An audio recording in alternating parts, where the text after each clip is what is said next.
La télévision Deuxième pour notre émission Chemin de la vérité. Et comme vous le savez, l'émission Chemin de la vérité consiste à tirer des âmes des ténèbres spirituelles à la lumière parfaite. Et le thème de ce soir, nous sommes dans la deuxième partie du thème de ce soir. Et le thème de ce soir est: Muhammad est-il dans la Bible? Qui de Jésus ou de Muhammad est-il envoyé pour l'humanité tout entière? Et comme vous le savez, nous avons comme d'habitude nos deux invités sur ce plateau. À ma droite, nous avons l'imam Wiga Abdallah. Ah oui. Soyez les bienvenus. Merci. Et à ma gauche, nous avons pasteur Napo Enoch, président de l'Église internationale des disciples du Christ.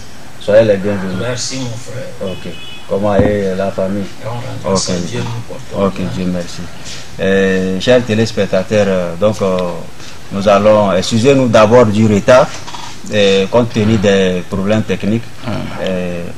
Imam Abdallah, ouais. Lors de notre émission passée, on a eu à recevoir certains coups d'appel que, bon, le pasteur avait donné une sourate vers la conclusion du débat. Donc d'autres ont essayé, qu'on a qu'à essayer de mettre la lumière là-dessus avant de continuer notre émission. Okay. Donc j'espère que vous vous souvenez de la sourate. Ouais, sourate Al-Imran, sourate 3, pour parler de Jésus. Il y en a qui ont reçu, qui m'ont contacté des coups de fil, donc de mettre la lumière pour que les autres puissent réellement savoir de quoi il s'agit. Ok, il n'y a pas de problème. أعوذ بالله من الشيطان الرجيم بسم الله الرحمن الرحيم الحمد لله رب العالمين والصلاة والسلام على أشرف أنبياء ومرسلين سيدنا محمد وبعد السلام عليكم ورحمة الله وبركاته. Je salue tous les téléspectateurs, en l'occurrence le personnel de la TV2. En réalité, la sourate 3 que Pasteur avait donné la fois passée, on avait donné ça, Pasteur m'avait donné ça dans notre... oui, les émissions précédentes, sourate 3 verset 55 et sourate 3 verset 59. C'est les mêmes versets qu'il a encore redonné, mais dans les émissions précédentes, il a donné ça, mais moi je ne suis pas revenu sur ça. C'est pourquoi peut-être ces gens là comprennent si c'est le même sens. Bon, sourate 3 verset 55, Dieu nous dit que moi, voici moi, je vais mettre fin à ta vie terrestre, t'élever vers moi, et je vais mettre c'est-à-dire ceux qui te suivent, toi Jésus. On parle de Jésus, ça. Ouais. Ceux qui te suivent, toi Jésus, au-dessus de ceux qui ont mécru. C'est ce que le verset dit. En réalité, c'est ça. C'est-à-dire, ceux qui ont suivi Jésus, c'est qui? Ce sont les Israélites. Et Dieu même nous montre ici que Jésus est un véritable envoyé de Dieu, et que ce vers qui Dieu a envoyé Jésus, ceux qui ont cru en lui parmi les enfants d'Israël, ils seront au-dessus des enfants d'Israël qui ont mécru. Ce n'est pas les autres nations, bien les autres peuples. Parce que Dieu, selon le Coran et la Bible, Dieu n'a pas envoyé Jésus pour les autres peuples, sauf, c'est-à-dire à part les Israélites. Okay. Maintenant, le second verset, là où le verset dit, sourate 3, verset 59, quand Dieu a dit,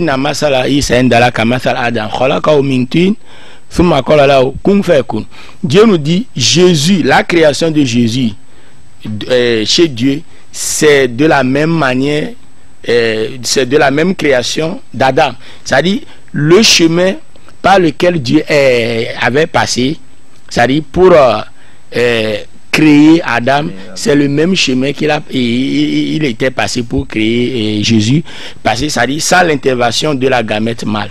C'est ce que Dieu veut nous montrer là-bas. Différencier la naissance miraculeuse. Miraculeuse. Okay. Donc c'est ça. Mais c'est pourquoi le verset même nous dit, Dieu a créé Adam avec la poussière. Il dit soit, et Adam fut. Donc Dieu aussi a créé Jésus par l'Esprit Saint dans le ventre de Marie. Il a dit que Jésus soit et Jésus fut. C'est tout. Merci beaucoup, Imam Abdallah.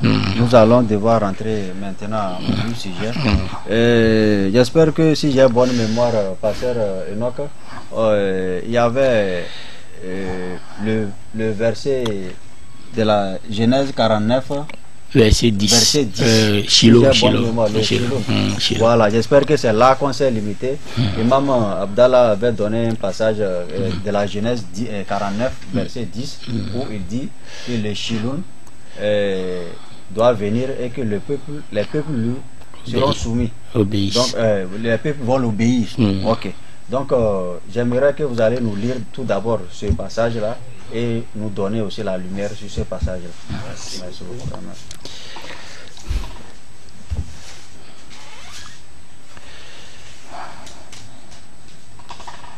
Je rends grâce à Dieu que je n'ai pas eu le temps de remercier tous ceux qui nous suivaient, de les saluer. Vous pouvez le faire, il n'y a pas de problème. Je rends grâce à Dieu pour nos téléspectateurs.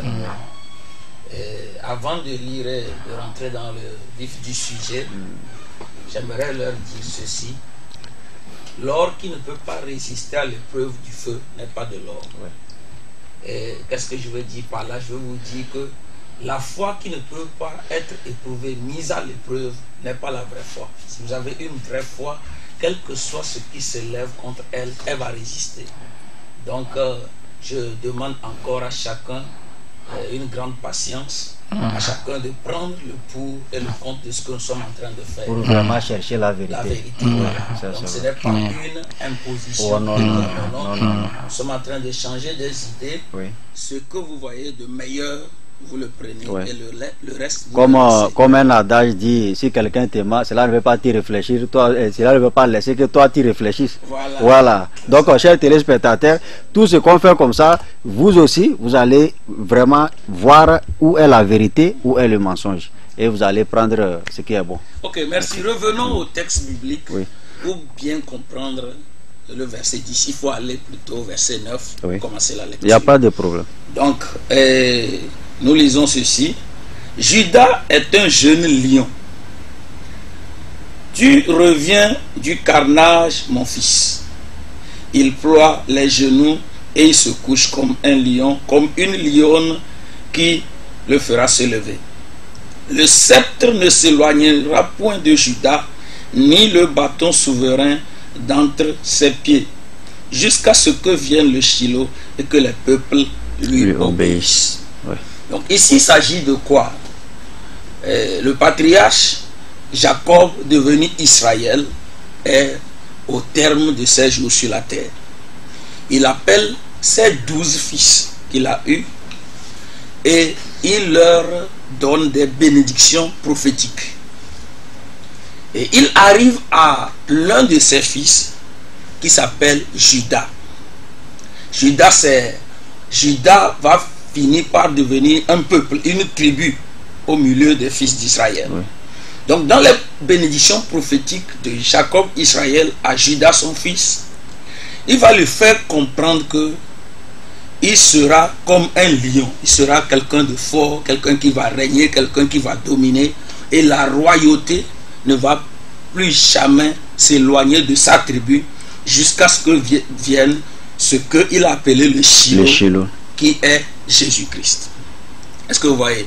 Et effectivement, si vous voyez les grands rois d'Israël, ils sont venus de la tribu de Juda, quelqu'un comme David, qui est une première représentation de Jésus, une des représentations, de Jésus dans la Bible. David est de Juda. Et plus tard, vous verrez, en étudiant correctement les textes, Jésus arrivant est appelé le lion de la tribu de Juda. Donc Jésus vient de Juda, de cette tribu-là.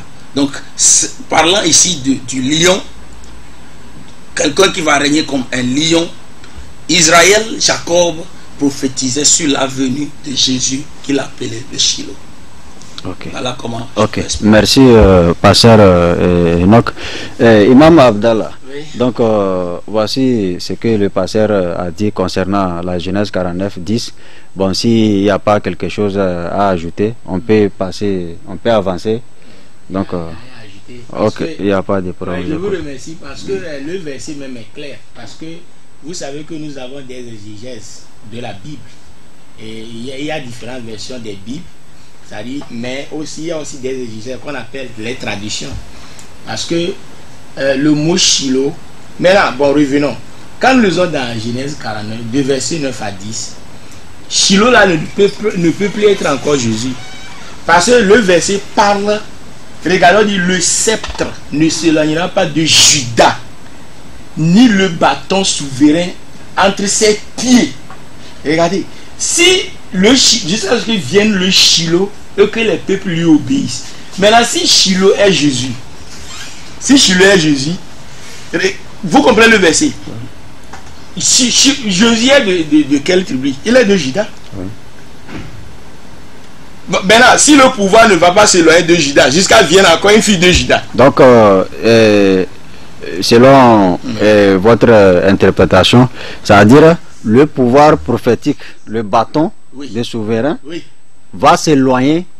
Ça veut dire un jour. Si le Shiloh là vient, avant que ça va s'éloigner, Juda, tous les enfants d'Israël n'auront plus de pouvoir. Ils n'auront plus de pouvoir, ok. Ni la royauté, ni la royauté. C'est ce que le verset dit. Je n'ai pas fini. Maintenant, parce que pourquoi? Vous savez qu'il y a certaines prophéties dans l'Ancien Testament et que le Nouveau Testament aussi, et Jésus a expliqué ça et Dieu aussi a expliqué ça. Quand Genèse 49, verset 5 là, Matthieu 2, verset 6, Dieu l'a expliqué avant même la naissance de Jésus. Quand nous sommes dans Matthieu 2, verset 6, Dieu dit: et toi, Bethléem, terre de Juda, tu n'es certes point la moindre parmi les principaux villes de Juda, car de toi sortira un chef qui paîtra Israël, mon peuple. Toujours le bâton, le sceptre là reste toujours. Toujours là-bas. Jésus est venu, le sceptre là est là toujours. Jusqu'à ce que Jésus est parti, le sceptre là, le bâton souverain là, est resté dans les mains des enfants d'Israël. Ouais. Jusqu'à Jésus a quitté ce monde, laissé ce pouvoir là dans les mains des Israélites. Parce que quand Jésus était là, avant même Jésus, ce sont les Israélites qui étaient des prophètes et des rois. Et ils sont aimés même plus que tous les peuples sur la terre, les Israélites. Donc c'est pourquoi Dieu même a dit: terre de Juda. Jésus est né de Bethléem, non? Jésus est de tribu de Juda, non? Ouais. Maintenant, c'est pourquoi Matthieu 1, verset 21 même explique ça en disant que elle enfantera un fils. Marie va enfanter un fils. Et à qui tu lui donneras le nom de Jésus. C'est lui qui sauvera son peuple de ses péchés. C'est-à-dire, le sceptre là, ce pouvoir là, cette royauté, cette prophétie là, est toujours dans les mains des enfants d'Israël. Même après le départ de Jésus, ce sont les Israélites. Jusqu'à ce que un autre va venir. Vienne, et à ce temps-là, ce pouvoir-là ne seront plus dans leurs mains. Et Jésus même l'a dit dans Matthieu 21, verset 43. C'est pourquoi je vous l'ai dit: le royaume de Dieu vous sera arraché et sera donné à une nation, pronom indéfini. Vous pouvez nous lire le passage? Non, il n'y a pas de problème. C'est le même. C'est le même. Matthieu 21, verset 43. La Bible nous dit, Jésus, quand les gens voulaient tuer Jésus, dans la parabole des vignerons homicides, Jésus a dit: c'est pourquoi je vous le dis, le royaume de Dieu vous sera enlevé et sera donné à une nation qui en rendra les fruits. Le pouvoir, le royaume de Dieu là, qui sera enlevé là, c'est ça que Genèse 49, verset 10 a dit. Donc, au moment où Jésus parlait de ceci, le pouvoir est toujours là. Donc il y aura un moment, Jésus même, il y aura un moment, le pouvoir serait ôté de la main des Israélites. Et Jésus même l'a dit. Qui collabore avec Genèse 49, verset 10. Ok, merci Imam Abdallah. Pasteur Napo Enoch, voici ce que l'imam vient de dire, que l'imam dit, donc selon ses explications, que même malgré le départ de Jésus, le pouvoir prophétique est toujours... C'est pourquoi je vous ai dit, vous savez, les écritures bibliques ne sont pas du noir sur du blanc. Ce n'est pas du français. En fait, si c'est écrit en français, c'est quelque chose qui a une portée spirituelle, où il est réservé aux initiés de comprendre ce que ces écritures-là renferment. Permettez-moi de vous expliquer ceci. Imam a toute la latitude d'interpréter les écrits bibliques à sa manière. C'est sa liberté. Mais on ne pourra jamais faire triompher le mensonge sur la vérité.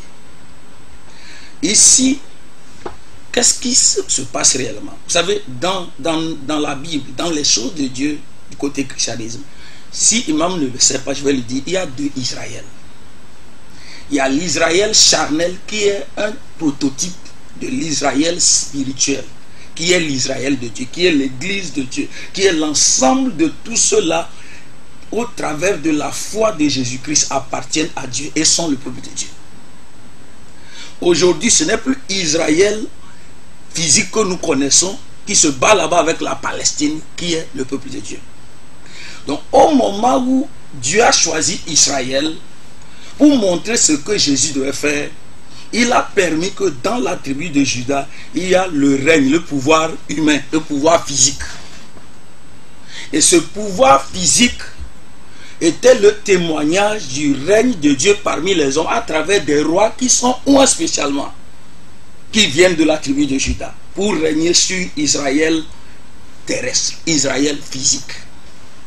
Mais il va arriver un temps où l'Israël de Dieu, comme l'a dit la Bible, ne sera plus Israël terrestre, où ce sera l'ensemble de tous ceux-là qui ont accepté Jésus-Christ, son Fils, comme leur Sauveur et Seigneur, et qui sont devenus son peuple. Donc à partir de ce moment, Dieu va enlever la royauté, sa royauté, son règne qu'il manifestait sur l'Israël physique, pour passer sur l'Israël céleste, l'Israël spirituel qui est l'Église. Et ce roi qui va impacter la royauté de Dieu sur l'Israël de Dieu qui est l'Église, qui est le peuple de Dieu de toutes les nations qui sont sur la terre, va passer à Jésus. Ok, donc pasteur, bon, c'est bien, voilà. Mais si vous pouvez aussi nous accompagner aussi avec certains versets pour bien appuyer aussi les propos aussi, ça serait bon. J'arrive. Voilà, ok. J'arrive. Il a déjà donné les versets, il faut que... Il n'y a pas de problème. Vous avez expliqué la sourate que j'ai donnée. Il n'y a pas de problème. Donc, il fallait, vous savez, ça, ce ne sont pas, c'est ce que j'ai dit, comprendre le mystère du Christ n'amène pas à piquer les versets ci et là. C'est toute une thématique à développer. Vous comprenez ça? Oui. Donc, c'est comme ça que, quand Jésus est venu, le règne de Dieu n'est plus sur Israël, seul l'Israël physique, mais maintenant sur Israël qui est répandu dans plusieurs nations et qui forme l'église de Dieu. Donc le sceptre de la royauté de Dieu, sa royauté, comme il oignait les rois en Israël, a quitté pour passer sur Jésus qui vient de la tribu de Juda et qui est ce lion de la tribu de Juda. L'imam a cité Matthieu 21, oui. N'est-ce pas? C'est 43. Et il dit quoi?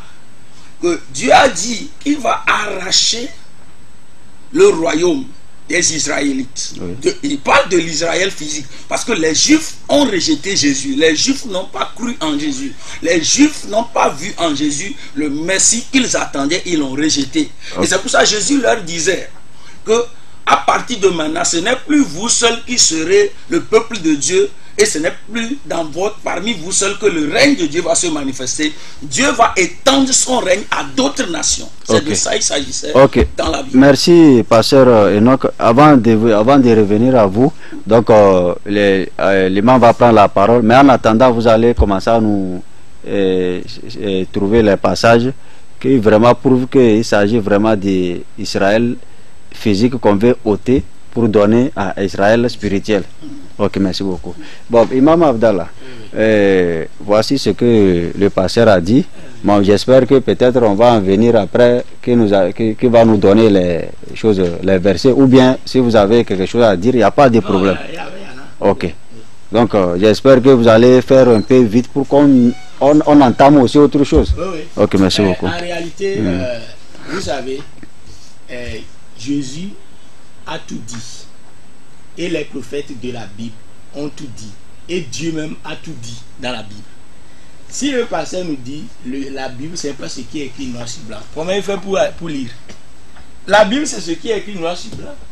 Mais maintenant, ça dit, Jésus même a dit, j'ai parlé ouvertement. Et ceux qui étaient là quand j'avais parlé étaient là, demandez-les. Au moment où les gens les accusaient. Si c'est pas, on n'a pas parlé ouvertement. Et on n'a pas écrit noir sur blanc.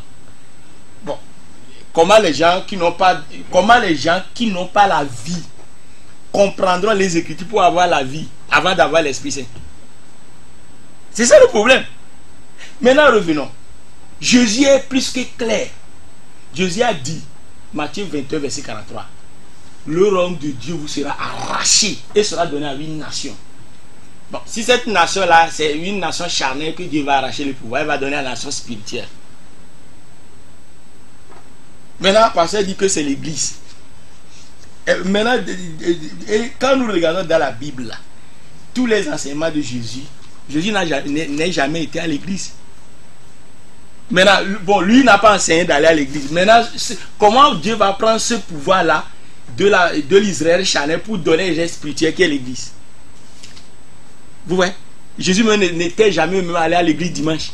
Donc ça veut dire que ce verset-là n'est pas dans la Bible. Donc ce passage de Matthieu que vous venez de dire, oui, on dit le royaume de Dieu sera arraché. Le pouvoir prophétique. Aux enfants d'Israël. Le salut. Et serait confié à une autre nation. À une nation, problème défini. Ok. Maintenant, si c'est Israël toujours, Dieu allait dire le royaume de Dieu vous sera arraché, sera donné à la nation. Ça dit Israël. Une nation, quelle nation? Problème indéfini, quelle nation? Maintenant, la Bible va encore nous enseigner quelle est cette nation-là. Si vous pouvez aussi nous... Merci. Voilà, comme ça, vous êtes dans vos minutes. Ce sont les versets-là que j'avais donnés dans Deutéronome 18, verset 18, la fois passée.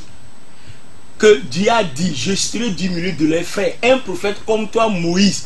Je mettrai mes paroles dans sa bouche. C'est le prophète Mohammed. Parce que le jour là passé a dit que c'est de Jésus. Mais Deutéronome 18, verset 15 parle de Jésus. Mais Deutéronome 18, verset 18, c'est un autre prophète. Bon, vous dites, ça aussi c'est une autre information, car on n'avait pas donné Deutéronome 18, verset 15. Non, donc maintenant vous dites, ok, vous dites que si Deutéronome 15 et 18 mettent la différence entre les deux, vous pouvez nous lire ça, on va voir. Non, il n'y a pas de problème. Voilà, juste pour mettre la lumière à nos téléspectateurs. Il n'y a pas de problème. Voilà. Comme moi j'aime mourir, c'est pourquoi... Il n'y a pas de problème. Il n'y a pas de problème. Il n'y a pas de problème. Quand nous lisons dans Deutéronome 18, vous verrez que il y a deux prophéties là-bas. Oui. Une prophétie parle de Jésus. Deutéronome 18, verset 15 parle de Jésus. L'Éternel, ton Dieu, Dieu parle à Moïse, oui, te suscitera du milieu de toi, Israélite. Du milieu de toi, Moïse. Du milieu de toi, d'entre tes frères Moïse, un prophète comme moi, et vous l'écouterez. Ça, c'est cette prophétie-là parle de Jésus. Maintenant, Deutéronome 18, verset 18 dit, je leur susciterai du milieu de leurs frères. Ici, 15 dit, je te susciterai, Israël. Du milieu de toi, Moïse, Israël. Donc, d'entre tes frères. Le premier verset Dieu parle de l'avènement de Jésus. Et dit, il va susciter un prophète du milieu de Moïse. Oui. Donc là, il a utilisé... toi. Oui, il a dit toi. Oui. Maintenant, l'autre verset, il dit, je susciterai un prophète du milieu de leurs frères. De leurs frères. Et nous savons les frères, qui sont les frères des Arabes et des Israélites. Ce sont les Arabes ismaélites. Ok. Merci, Imam Abdallah. Pasteur Napo, donc c'est ce que l'imam vient de dire. Oui. Bon, j'espère que si vous allez commencer, ce que vous allez nous donner, enchaîner en même temps avec ce qu'il a dit, ça serait bien. Je vais vous dire ceci. Pour nous qui étudions la Bible, les Écritures, dans la Bible, il y a quelque chose que nous appelons le Logos et le Réma. Ouais. Le Logos, c'est la parole écrite, noir sur blanc. Mais le Réma, c'est la révélation cachée derrière les écrits noir sur blanc. Et quiconque n'est pas né de nouveau, né de Dieu, pour comprendre la langue de Dieu, le langage de Dieu caché derrière ce noir sur blanc, ne peut pas comprendre ce que Dieu est en train de dire. Il faut que la personne soit née de nouveau par la foi en Jésus-Christ, devienne un enfant de Dieu et puisse découvrir la langue de Dieu qui est cachée dans ce noir sur blanc. Donc la Bible n'est pas réservée à n'importe qui. Si tu penses que c'est avec ton français que tu vas interpréter la Bible, tu vas faire du tort aux gens. Est-ce que vous comprenez? Dans Romains chapitre 9, vous trouverez le mystère de comment Dieu a retiré le salut, a retiré le don de Dieu qui était Jésus-Christ à Israël pour le donner à une autre nation. Et je veux dire à Imam que quand nous disons église, église est différente d'une construction, d'un temple. Là où les gens se rassemblent, ça s'appelle le temple. L'église, c'est l'ensemble des gens qui croient en Jésus, qui l'ont accepté comme leur sauveur et Seigneur. Et je vais vous lire comment l'apôtre Pierre, par exemple, parle de cette église dans 1 Pierre 2, verset 9. Il dit, vous au contraire, vous êtes une race élue, un sacerdoce royal, une nation sainte. C'est de l'église que l'apôtre parle comme ça. L'église est une nation, l'église est un royaume, c'est le royaume de Dieu, c'est le peuple de Dieu. Et aujourd'hui, la Bible nous dit que l'église, c'est une personne. Jésus est la tête et nous sommes les membres, nous sommes le corps. Et c'est ce Jésus, lion de la tribu de Juda, qui a vaincu la mort et est ressuscité le 3e jour et a déclaré à ses disciples que désormais tout pouvoir m'a été donné dans le ciel et sur la terre. C'est ce Jésus qui est Seigneur, c'est lui qui règne et il manifeste ce règne-là à travers l'église qui est son corps, qui est composé de multiples nations. Il y a les Arabes dedans, il y a les Juifs dedans, il y a les Romains, il y a toutes les ethnies dans cette nation qui est l'église. Israël terrestre était une nation, l'image de la véritable nation que Dieu a voulu asseoir à travers Jésus-Christ, qui est son église. Ok.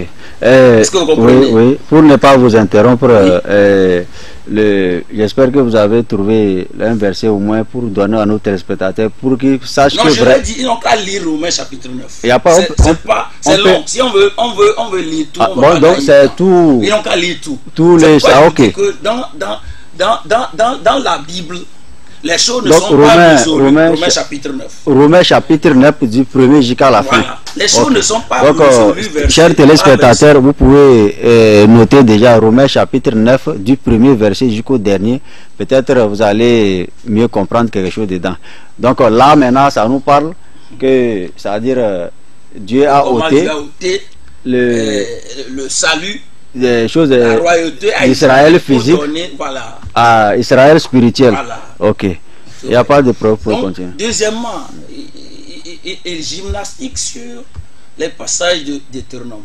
Voyez, Dieu dit à Moïse. Il a commencé par Deutéronome 15. Oui. Dieu dit à Moïse, vous savez, si je veux pas piétiner sur ce qu'il dit, parce que ça va nous prendre du temps, ça ne va pas nous faire apprendre. Non, si on essaie d'éclairer, et on n'a pas beaucoup... Voilà, c'est que je veux vous éclairer. Oui, voilà. Si il dit qu'il s'agit du prophète Mahomet, qu'est-ce que Mahomet a fait de semblable à Moïse dans sa vie? Moïse, comme je vous l'ai expliqué l'autre fois, Dieu, pour montrer la délivrance et le salut qu'il accorde à l'humanité à travers Jésus, va mettre en place des prototypes. Depuis le premier livre de Moïse, si vous voulez, je vais vous en parler.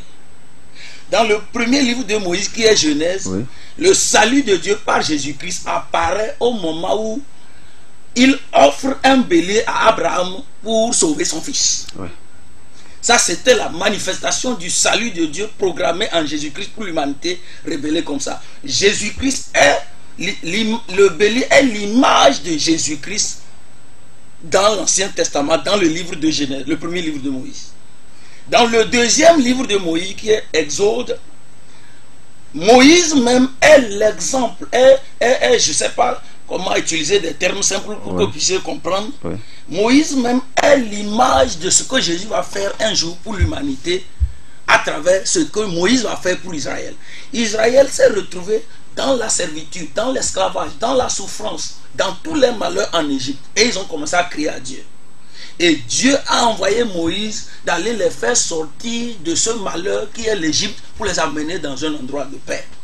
Et c'est de la même manière que pendant que l'humanité s'est retrouvée en esclavage entre les mains du diable à cause de son péché, Dieu envoie Jésus pour venir nous sortir du péché, nous sortir de l'esclavage du diable et un jour nous transporter dans le royaume de Dieu où il y a la paix, il y a la joie et le bonheur. Dans le troisième livre de Moïse, qui est Lévitique, Dieu établit ce salut, le mystère du salut en Jésus-Christ comme cela. Dans Israël physique, Dieu a imposé que chaque année, pour que le pardon des péchés du peuple d'Israël soit établi, que tout Israël attrape un bouc, qu'il amène chez leur grand prêtre appelé Aaron, qui va imposer les mains à l'animal et confesser les péchés du peuple entier sur l'animal.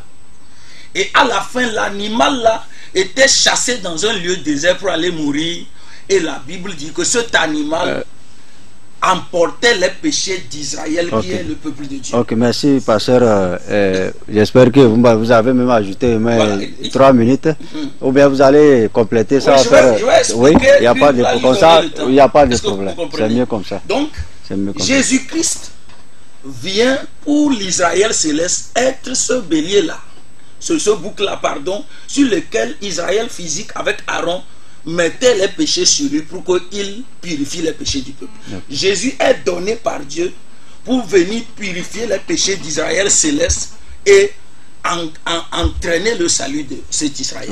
Est-ce que c'est le 3e livre? Dans le 4e livre de Moïse, qui est Nombre, on trouve cette image du salut de Jésus à travers une histoire dans laquelle Israël a péché contre Dieu et Dieu va envoyer des serpents brûlants pour les mordre, des serpents très venimeux. Et pendant qu'ils étaient en train de mourir, ils ont couru à Moïse, dit, oh, Moïse, aide-nous. Dieu dit, bon, je leur propose ceci, prends 2 lairins, tu fabriques un serpent, tu le mets sur le bois. Si le serpent mord quelqu'un et il lève les yeux pour regarder le serpent sur les reins, il sera guéri. Et vous trouvez Jésus reprendre cette histoire-là à son compte dans Jean 3, verset 15. De la même manière que Moïse éleva le serpent dans le désert, c'est ainsi que le Fils de l'homme aussi sera levé sur le bois, afin que quiconque croit en lui ait la vie éternelle. Ok, merci, pasteur. Laissez-moi conclure, s'il vous plaît. Vous pouvez le donner tout le temps. Vous savez, ce qui est intéressant avec la Bible, les livres de la Bible sont chronologiques. Tout ce que Dieu révèle un jour à travers Jésus a déjà été montré. Il y a une chronologie dans les Écritures. Est-ce que vous comprenez? Donc, l'œuvre de Jésus n'est pas tombée d'une manière abstraite. Ce n'est pas comme le Coran où les sourates sont différents des uns des autres. Il y a une chronologie. Depuis Genèse jusqu'à Apocalypse, il y a une chronologie des thématiques. Est-ce que vous comprenez? Oui, pasteur. Merci beaucoup, pasteur. Donc, chers téléspectateurs, comme ce que le pasteur vient de dire, comme ça, donc, ni le pasteur ne peut pas nous dire la vérité, ni l'imam ne peut pas nous dire la vérité, sauf les Écritures qui vont nous dire la vérité. Vous-même, regardez ce qui est bon et vous allez laisser ce qui n'est pas bon. Nous sommes là ici, dans cette vie, on ne vit qu'une seule fois, il faut en profiter pour avoir le paradis qui est la vie éternelle. Ok, Imam Abdallah, bon, c'est ce que le pasteur vient de dire. Il dit, bon, le prophète Mohammed n'a rien de semblable à Moïse. Bon, est-ce que Jésus a quelque chose de semblable à Moïse, que ça soit sa mission ou je ne sais pas? Vous allez nous donner même plus de détails. Là, on saura maintenant si Deutéronome 18 concerne Jésus ou bien Mohammed. Là, on veut les caractéristiques des 2 prophètes comparés à Moïse. Merci beaucoup. En réalité, ce que le pasteur dit, c'est vrai. C'est-à-dire, il dit, qu'est-ce que Jésus, et est-ce que le prophète Mohammed, qu'est-ce qu'il a fait pour être semblable à Moïse? Qu'est-ce qu'il a de semblable à Moïse? C'est ce que le pasteur a dit. La Bible même et le Coran nous montrent les caractéristiques de Moïse qui convient avec le prophète Mohammed. Ça va? Mais la Bible nous montre encore que Jésus et toutes les caractéristiques qui lui conviennent ne sied pas les caractéristiques de Moïse. La Bible même nous le montre. Je vais donner ça. Moi, je ne parle pas avec ma philosophie.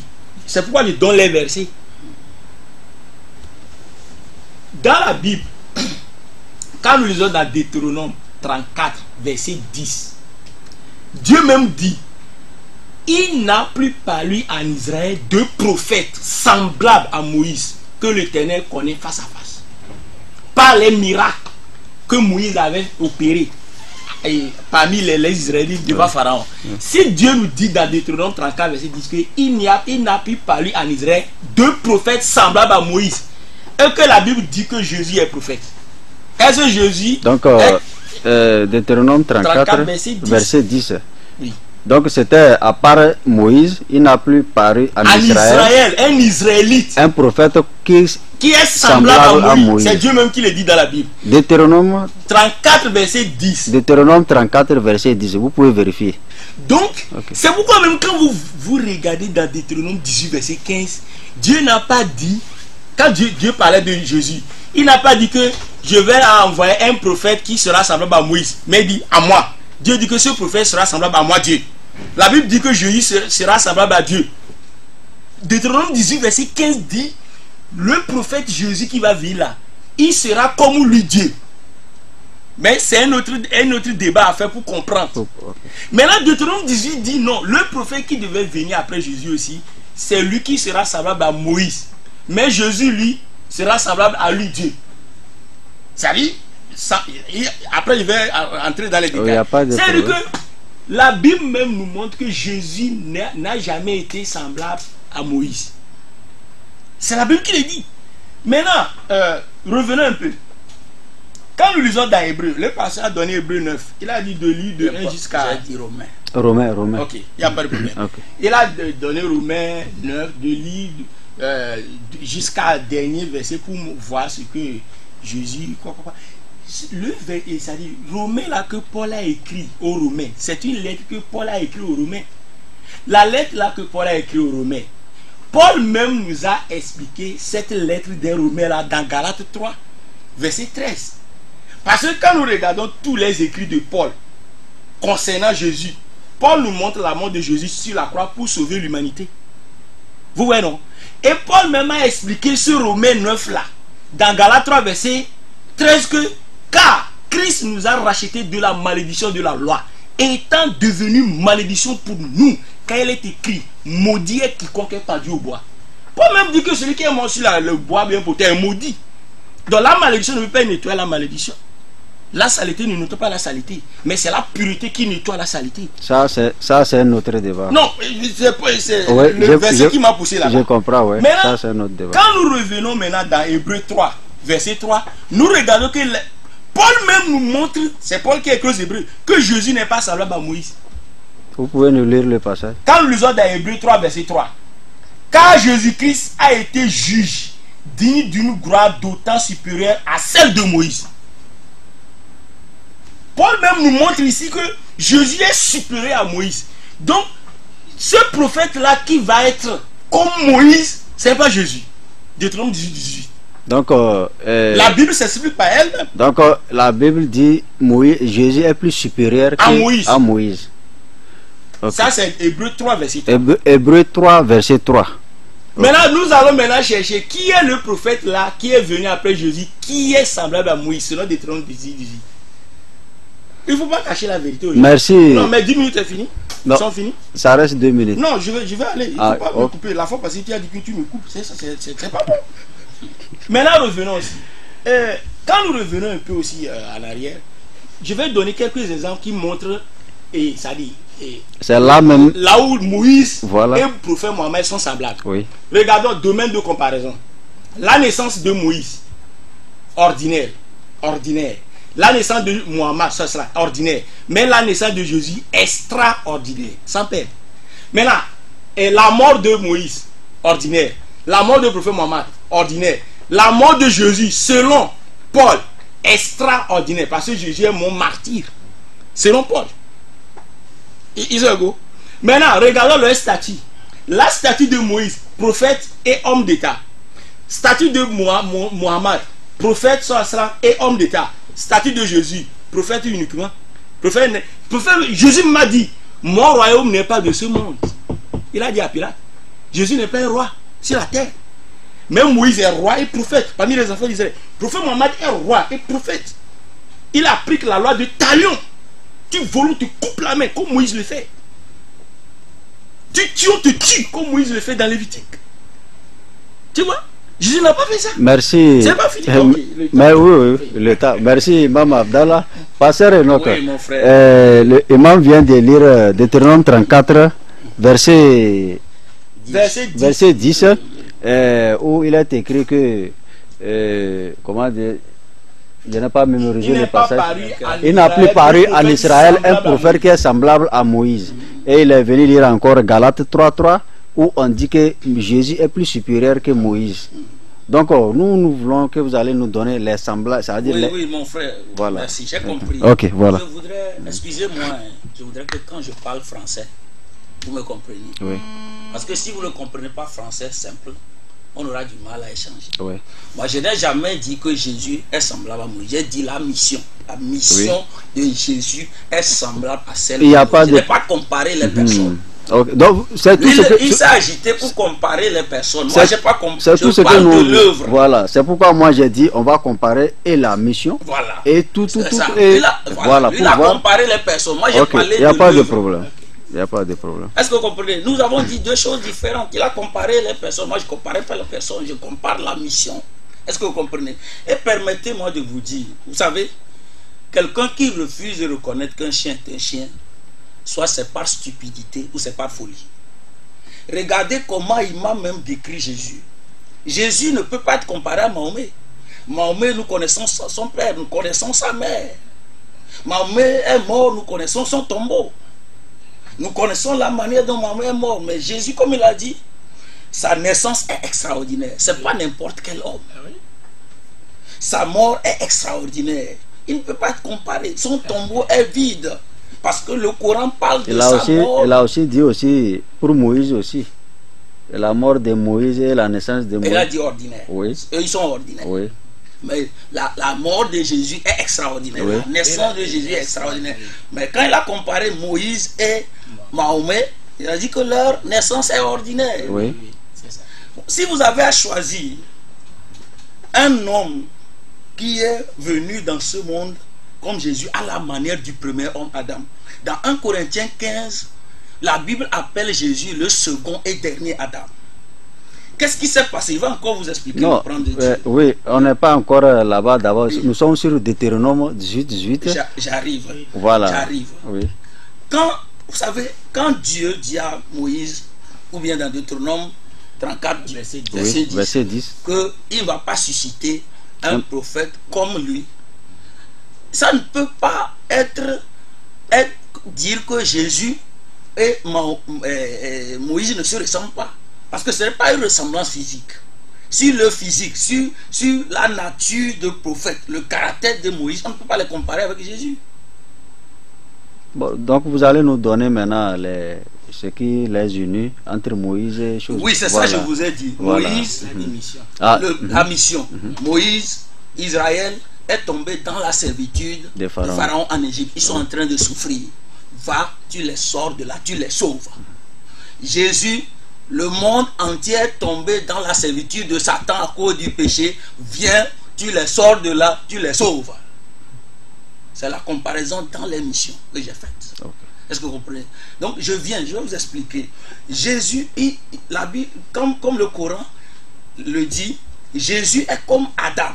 Et la Bible l'appelle dans 1 Corinthiens 15 le second Adam. Qu'est-ce qui s'est passé en fait? Dieu a voulu créer une espèce d'homme. Et il a créé Adam par la poussière. Vous avez une minute encore. Par la poussière, vous comprenez? Et malheureusement, ce premier Adam a échoué et s'est mis sous la servitude du diable avec toute sa descendance. Et Dieu a dit, à cause de leur péché, ils sont appelés à mourir. Mais Dieu, dans son amour, a programmé que non, je veux sauver l'homme. Et il crée un second Adam avec sa parole, comme le disent la Bible et le Coran. Et ce second Adam qui est Jésus est venu pour subir la mort que doit subir le premier Adam et ses descendants afin de les délivrer de cette mort. Sinon, avec la Bible, vous savez, si même vous n'êtes pas spirituel, vous êtes seulement très intelligent sur un plan juridique, vous prenez la Bible, vous allez comprendre facilement ce que Dieu fait à travers Jésus-Christ. Ok, merci Pasteur Enoch. Imam Abdallah, bon, comme vous avez 5 minutes encore, donc pour essayer de nous mettre la lumière sur... on doit rester sur ces versets-là d'abord, car si on veut encore avancer d'autres versets, on n'a pas le temps. Voilà, en réalité, pour ne pas oublier, le pasteur vient de parler de... si on veut rester sur le plan juridique. C'est vrai. C'est pourquoi chaque fois pasteur dit en tant que moi juriste, tout ça. Oui, moi aussi je suis un étudiant de droit. Vous n'êtes pas le seul, je vous en prie. Moi, je suis un étudiant de la jurisprudence. Moi, ma faculté dépasse maintenant même ce que vous avancez. Quand je donne la Bible, je le donne parce que je sais, juridiquement, je parle avec ça. Parce que Dieu, il envoie la loi. Et la loi, c'est ça, non? C'est le droit et tout, et la justice. Ouais. Donc, maintenant revenons. Quand le pasteur avait parlé de... pour comprendre la Bible, l'Esprit Saint, là. Jésus, il faut être né de nouveau pour comprendre la Bible. Jésus n'a pas dit ça. Quand nous lisons dans Jean 14, verset 24, Jésus dit, celui qui ne m'aime pas ne garde point mes paroles. Et la parole que vous entendez n'est pas de moi, je mets de celui qui m'envoie. Je lui dis, pour comprendre sa parole, il faut l'aimer. Il n'a pas dit, il faut être né de nouveau. Il faut aimer Jésus pour comprendre la parole de Jésus, pour la mettre en pratique. Maintenant, revenons. Quand le pasteur avait parlé de la mission de Moïse, qu'il parle de la mission, même la mission de Moïse est différente de la mission de Jésus. Parce que, quand le pasteur même s'est contredit, quand il avait dit que leur mission est semblable, il a dit parce que les enfants d'Israël sont tombés dans le péché, Dieu a envoyé Mohamed et Moïse pour les tirer. Et aussi il a envoyé Jésus après pour tirer les gens qui ont été tombés dans le péché. Mais pourquoi Moïse on n'a pas tué sur la croix? Et c'est Jésus qu'on a tué sur la croix. Et ça passe, la mission de Jésus selon Paul c'est pour mourir pour nos péchés. Mais est-ce que la mission de Moïse c'est pour mourir pour quelqu'un? Pourquoi on tue les taureaux? Moïse tuait les taureaux. Si la mission de Moïse c'est tuer les taureaux pour sanctifier les pécheurs, et Jésus lui va mourir pour sanctifier les pécheurs, leur mission c'est la même? Non, leur mission n'est pas la même. Et secondo, la mission de Moïse de Jésus ne sont pas la même parce que Dieu a envoyé Jésus pour les enfants d'Israël. Ça va? Dieu a envoyé Moïse aussi pour les enfants d'Israël. C'est pas pour le monde entier.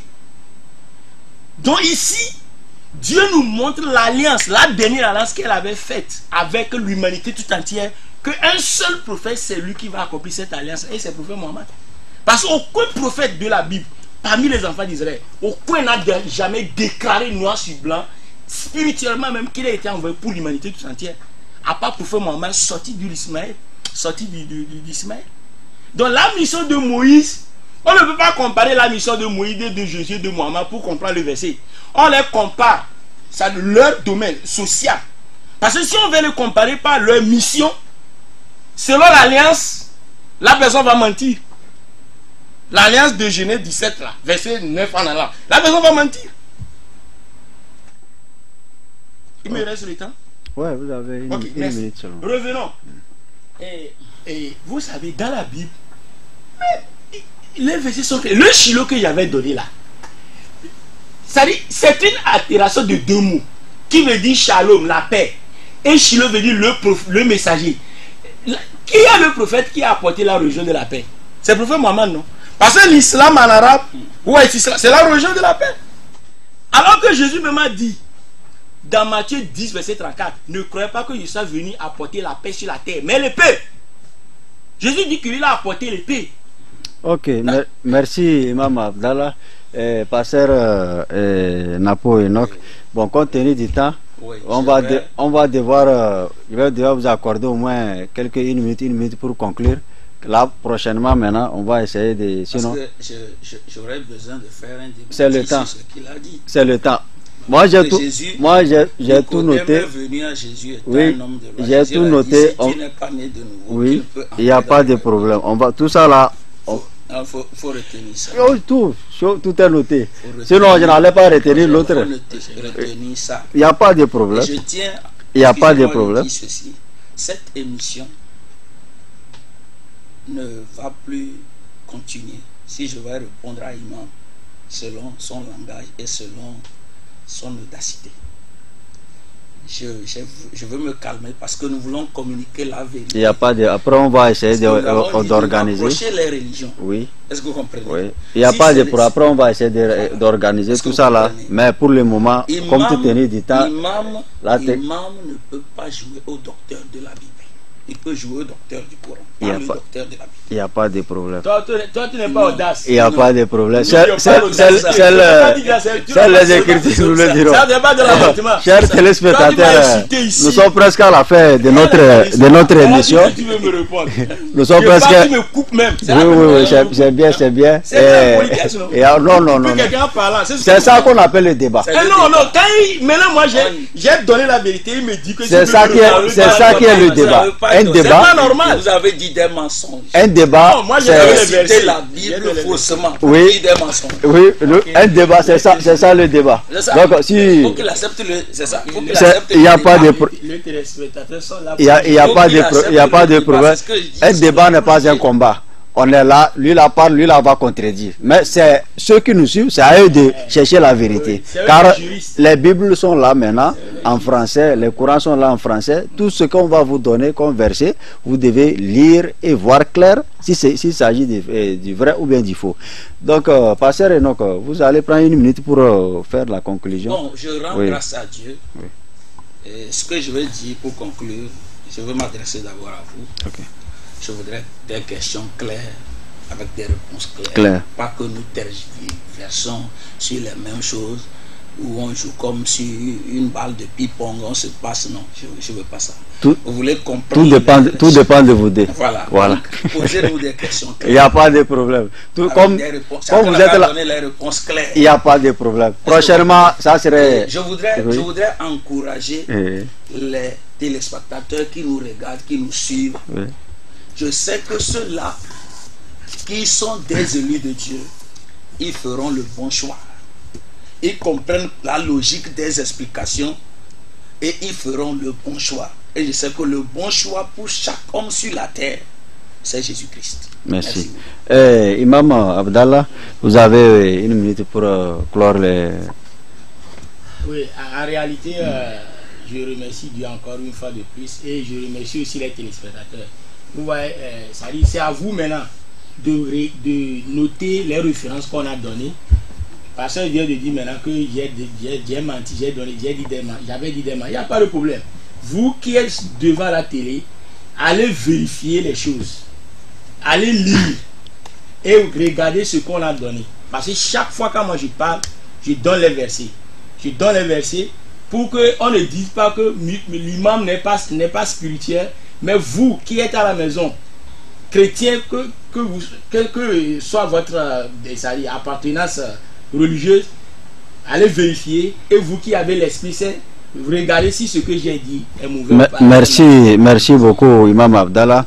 Chers téléspectateurs, c'est la fin c'est presque de notre émission et on va encore vous rappeler, si vous voulez acheter nos CD, vous allez venir à la direction de la TV2 et on va vous satisfaire. Et nous remercions tous les personnels de la TV2, sans oublier les directeurs de la TV2, et nous remercions également tous nos téléspectateurs qui ont sacrifié leur temps pour nous suivre, et sans oublier aussi tous les personnels de Suna Groupe numéro 1 et numéro 3, tous ceux qui ont contribué pour le bon déroulement de ce thème et de cette émission, de près ou de loin. Que Dieu vous bénisse et que Dieu vous donne plus de moyens pour encore essayer de nous aider dans notre émission, car on a besoin des moyens. Pour ceux qui veulent payer les CD, contactez ce numéro 91 42 77 01. Et si vous venez vous demander d'après Georges, on va vous satisfaire. Ok, 91 42 77 01. Georges, monsieur Georges. Ok. Monsieur Pasteur, donc j'espère que à la prochaine fois on va essayer de bien s'organiser pour mieux satisfaire nos téléspectateurs.